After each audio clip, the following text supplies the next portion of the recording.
আজকে বাজার থেকে সবজি নিয়ে আসা হয়েছিল। তো এখানে সবজি রয়েছে কাঁচকলা, যেহেতু গরম না এর জন্য কাঁচকলা নিয়ে আসা হয়েছিল, আর একটা বাঁধাকপি নিয়ে এসেছে। গরমে বাঁধাকপি খাওয়াটা ঠিক না, কিন্তু যেহেতু একটু বাঁধাকপি ভালো লাগে তার জন্য বাঁধাকপি। আর এদিকে ঢ্যাঁড়স রয়েছে আর পটল, আর তোমরা দেখতে পাচ্ছ একজন চিচিঙ্গা রয়েছে।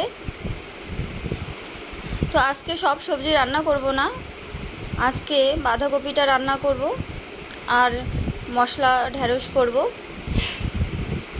তো বাঁধাকপি আর ঢ্যাঁড়স এদিকে কেটে নিয়ে কড়াইয়ে বাঁধাকপিটা সেদ্ধ বসিয়ে দেব, আর এদিকে ঢ্যাঁড়সটা একটু মশলা দিয়ে একটু পেঁয়াজ ঘষে নিয়েছি, মাখা মাখা করে নেব। আর এই যে কড়াইয়ে দেখো বাঁধাকপি সেদ্ধ বসিয়ে দিয়েছি। বাঁধাকপি আজকে মাছের মাথা আর অল্প চিংড়ি মাছটা দিয়ে হবে।